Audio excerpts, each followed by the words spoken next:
This is the late evening of Tuesday, the 25th day of November 2025.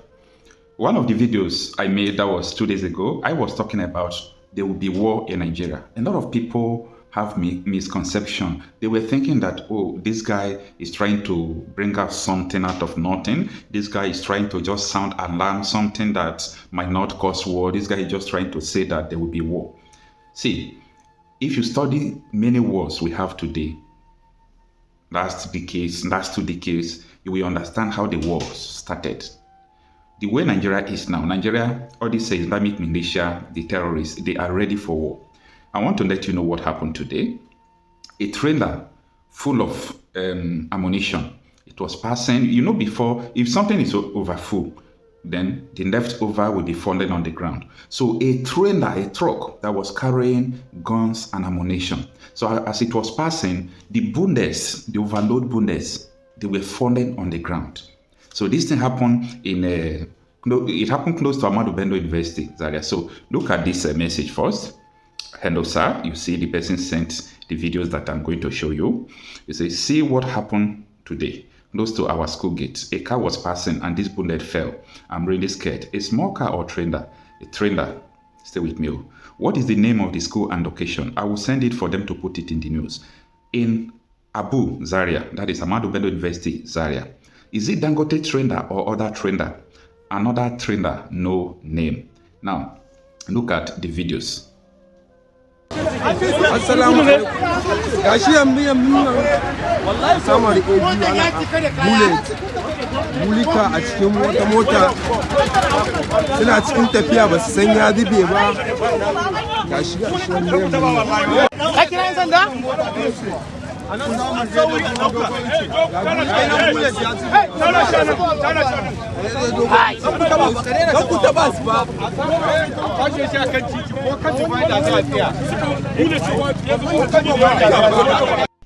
Now, stay with me. After this incident, after this video was forwarded to me, I tried to activate one or two things to actually understand where is this ammunition coming from and where is it going? Where is it coming from and where is it going? So I was able to establish that this vehicle is on the major highway A1. Okay, that road close to Ahmadu Bello University is A1. If you understand the code of Nigerian road, there is A1 that leads right from Lagos to Niger Republic. You can go and check it, or if you're a road safety officer or you understand Nigeria road, you will know what I'm talking about. So A1 is from Lagos State. It leads to the border of Niger Republic, down to Niger Republic. So that A1 is a very dangerous road. And that a lot of things happen in that A1. All this ammunition, transportation, it happens in that A1. It leads to Kaduna, down to the south, down to Lagos, as I said before. So I have already activated, one or two, and let me know whether I will be able to even track this ammunition where it is going. But let me tell you the simple truth.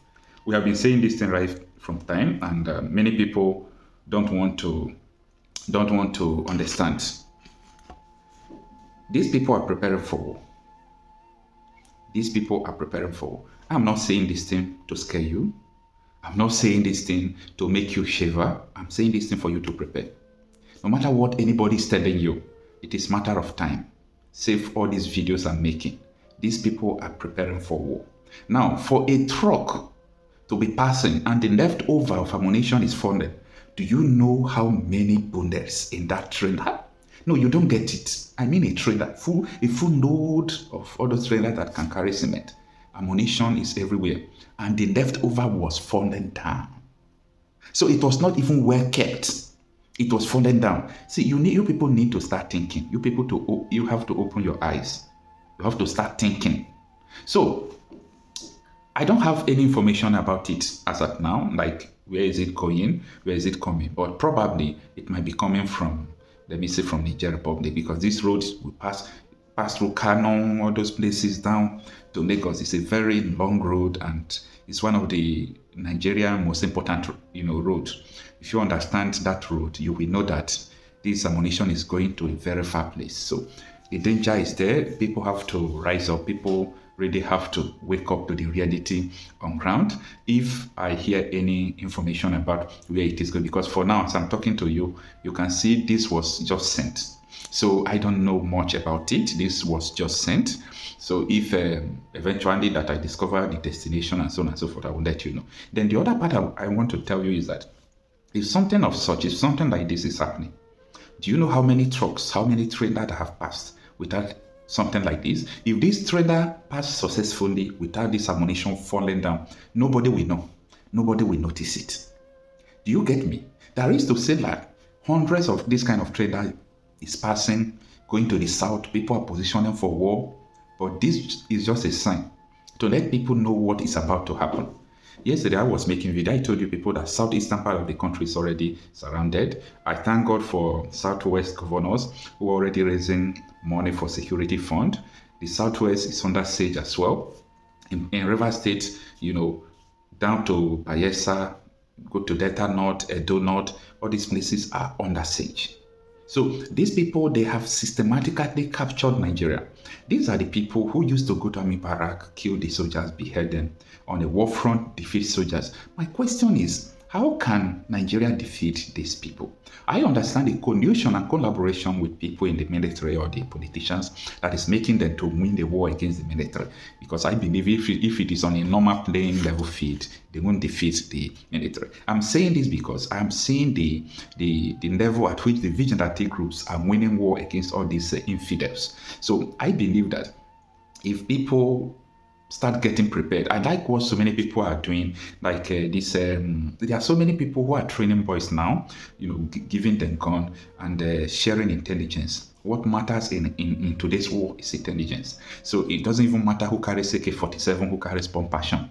So what matters is intelligence. People should understand how to send signals, how to, understand intelligence, the movement of terrorists, track them.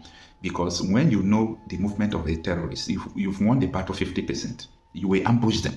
So anybody who ambush you will always have victory. You see the tactics, like a guerrilla warfare. That is what the ISWAP is using against the Nigerian army. They will hide.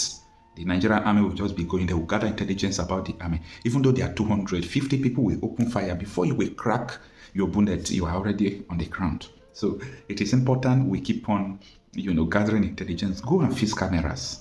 Fix cameras, do so many things that you think you should do now, because no matter what people tell you, see, listen, there will be war. Listen to this. I've served the military intelligence for the past 35 years. It has always been the case. Our problem is religion and social-cultural. People will expect me to come here and start talking about kinetics, about operation and so on. I've been an operational commander all my life. I've commanded warships, I've commanded troops, I've commanded men outside Nigeria and so on. But I'm not going to come to your station to discuss kinetics. The problem is not kinetics. In 2017, 2016, I'm always a member of the Security and Intelligence Brief at the Defense Headquarters. I told them, General Lawrence Shakin then, that the challenge we have in this country cannot be solved the same way we solved the problem of Niger Delta. The Niger Delta problem was solved during Yaradua time, basically by me. And I told them that we can't use that same template for Boko Haram. I told General Lawrence Shakin to look at the center of gravity of the problem. And we all came together. I was made a member of the committee, including Atahiru that just died was a member of that committee in 2016, 2017. And we came to a conclusion after several arguments. Okay. And the arguments were three.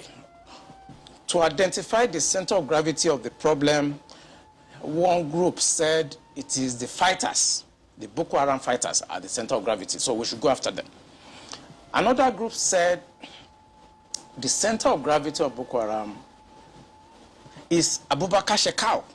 So if we go after Abubakar Shekau, then the problem of Boko Haram will be solved. I took exception to the group. I said that is not the center of gravity of the problem of Boko Haram insurgency that we were having between that 2012 and 2017. And General Shakin asked me, Olami, why are you giving problem? What is the problem? Give us the answer. And I told General Shakin that if I tell you the answer, you're not going to be able to solve the problem. He said, what is the problem? I said, the center of gravity of Boko Haram and insurgency in Nigeria are the sponsors of that program. It was beyond us. Because the job we need to do is kinetics. Fight, destroy places, resolve issues. Yep. But we cannot resolve issue of sponsors of Boko Haram that were in Buhari's government, that we know them. When you say we, who? I was in the military intelligence. Okay. And the defense headquarters staff that I work with, they know. And that was why we couldn't pursue that aspect that could have resolved that problem. Because you need to arrest people. And recently, 400 people were gathered as sponsors of Boko Haram. Why is it that Buhari government has refused to try them? So the government knows sponsors of Boko Haram? Of course, it's in the news. In April this year, the government said they have arrested 400 Bureau de Change related, people that were sponsoring Boko Haram. They told us. And Abu Dhabi also helped us to arrest few Nigerians, tried them, we know them. Why can't this government, if not that they are partisan and they are actually part of the charade that is going on, why can't they bring those people out for trial? So the Bureau de Change operates on the one hand, but you particularly said people in government. Are those part of the Bureau de Change, or those people that you say are in government are still there, government is aware, and government is condoning them? The people I mentioned that are in government are not these ones they just arrested. You remember this Boko Haram issue started since 2012. Yeah. And I was in the military intelligence that time. We arrested those people. It is my organization that actually conducts interrogation and interview. And they mention names. I mean, I can't come on the air and start mentioning names of people that are presently in government now that I know. Presently in government. That the boys that we arrested mentioned. Some of them are governors now. Some of them are in the Senate. Some of them are in Aso Rock. Why should a government try to cause this kind of embarrassment and insecurity to the sense of what happened yesterday? And the solution I gave them in 2017, because when I identified the center of gravity for General Shakin, and they couldn't pursue it, because some of them were ministers. And what I'm saying now, the Department of State Services are listening to me. They know them. Yeah, Commodore. So the solution I gave them was that if we can't pursue the policy strategic level, because the people that we need to talk to are also, going to be difficult to deal with.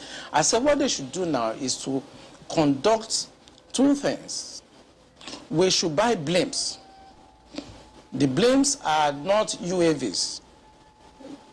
They are not drones. Blimps are equipments that can fly up to 10,000 feet, 30,000 feet, static if you want, mobile if you want, and they carry a lot of payload.